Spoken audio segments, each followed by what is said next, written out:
The first ever horror film I saw was Demons 2. I was 8 years old, and to say it scared me would be an understatement. I had nightmares for weeks. I saw the original years later when I was a teenager, and I've decided to review them both after a recent rewatch. The original Demons is an Italian horror film from the 80s, produced by Dario Argento and directed by Lamberto Bava. The movie begins with a creepy guy in a Phantom of the Opera type mask handing out tickets for a screening of a movie in the grand reopening of a movie theatre. Our main character Cheryl is handed one and obtains another for her friend Kathy. Cheryl and Kathy attend along with a large group of other people, including two guys who take a liking to them, a pimp named Tony who attends with two ladies, and probably the weirdest of all, a blind man. One of the ladies with Tony tries on a promotional mask that is in the lobby. While taking the mask off, she scratches her face. Everyone takes their seat and the movie begins. The movie shows a group of 4 teenagers exploring an abandoned cathedral in the search of Nostradamus' tomb. They find an old book and a mask similar to the one from earlier in the lobby. One of the teens tries the mask on and cuts themselves on it. The book explains that anyone who wears the mask becomes a demon. This is where the events of the film start to affect the movie audience, as the woman who cut herself earlier transforms into a demon and attacks the other members of the audience. There's no real explanation as to how the movie affects the people watching it. It apparently has something to do with Nostradamus. The demons themselves look terrifying, with glowing eyes, fangs and claws. You seem to become a demon if you're scratched by one, although a man who was hanged by a demon becomes one, as well as a girl who gets demon blood on her, so I really don't know how that works. The demon's goal isn't very clear either. Do they want to kill people or just create more demons? After discovering that their exits have been bricked up, a group of survivors barricade themselves into the top floor viewing area of the cinema. They discover a hidden room, which I think is meant to be the cathedral from the movie that we were watching earlier, like the cinema was built on the cathedral from that movie. At least that's what I think it was. There's sort of a B-story involving a group of punks in a stolen car trying to evade the cops that eventually leads them to the cinema. They somehow get in and let a demon out who takes care of the cops for them. The survivors mistake the gunshots from the punks as a rescue attempt and foolishly take down the barricade. There's a really cool scene where a guy and his girlfriend try to escape through the ventilation ducts. They hear scratching behind them and think there's a demon behind them, so he lets his girlfriend go ahead of him. Then the scratching appears to be ahead of them. It turns out it was coming from his girlfriend, who was becoming a demon and attacks him. The scene where the demons run up the steps looks really great, with the demon's eyes glowing in the darkness. The gore effects are all really cool, and the heavy metal soundtrack fits the mood of the film perfectly. I would recommend this film if you enjoy scary horror films with plenty of blood and gore. Moving on to Demons 2, this film has pretty much the exact same plot as the first film, except it's now set in an apartment complex instead of a cinema. The movie begins with a quick recap of the events of the first film. We then quickly introduce to our new characters in the apartment building.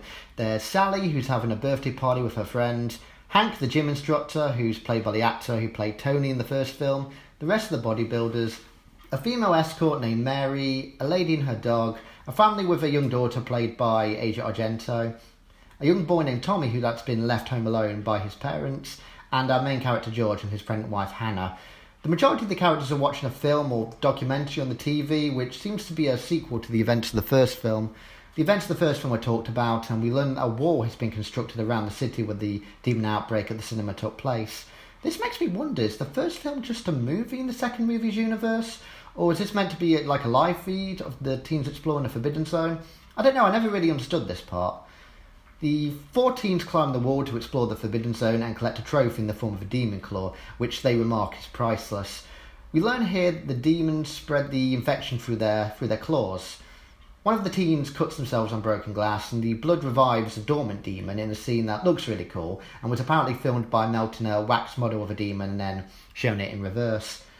Sally's watching the film in her bedroom while her friends prepare a cake in the other room. She seems to be enjoying it. However, the demon in the film notices her and climbs out the TV to attack her. This is where the demon's supernatural abilities just seem to be made up on the spot to fit the movie. I think the film on the TV is meant to be infecting Sally in the same way the film at the cinema infected the audience in the first film. Also, the demon who climbs out the TV disappears for the rest of the movie, so it could have been imagined by Sally, and it was just showing that she was getting infected.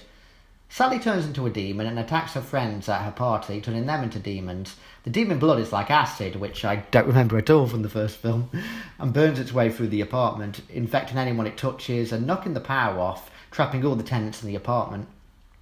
Which makes me wonder, shouldn't this building have like fire exits or something? It doesn't seem safe at all. The dog gets infected by the blood and kills his owner, which I guess makes sense. If the blood turns people into demons, then it should have a similar effect on animals. Although the dog might be getting revenge on his owner, as we learn early in the film that she never took him on walks, she just let him out the apartment as if he were a cat. The bodybuilders from the gym manage to kill the demons created from the blood, but there's more on the way as Sally and her demon friends break out of her apartment. George and Mary, who are trapped in the lift following the power out, are able to see the demon army through the crack in the door. The little boy gets infected by the demon blood and attacks Hannah after tricking her into opening the apartment door. A smaller demon then rips out of his body in quite an out-of-place scene that was possibly inspired by the movie Gremlins. I mean, the smaller demon is clearly a very silly-looking puppet. Meanwhile, Mary becomes infected and George breaks out of the top of the lift and climbs to the very top, where he's able to get back to his apartment and rescue Hannah from the puppet demon. Together with a couple of other survivors, they head to the roof in an attempt to escape the building. The other survivors try to escape through the basement of the building, but are trapped there and have a final standoff with the demons. There's a part here that really stuck with me as a child, where Asia Argento is hiding in a car and the demons surround the car. This part really scared me when I first watched the film. Overall, I prefer this film to the first one. I find it a lot more scary, possibly because I saw it as a child, or because it takes place in an apartment complex as opposed to a cinema. Home is, of course, where you're meant to be safe.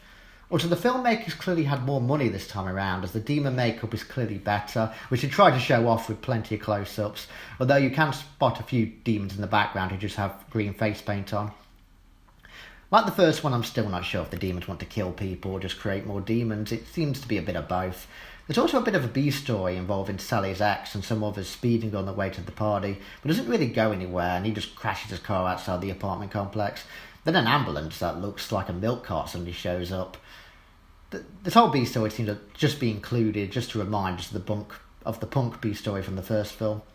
Overall, I like this film. I would recommend it, especially if you're a fan of gory horrors.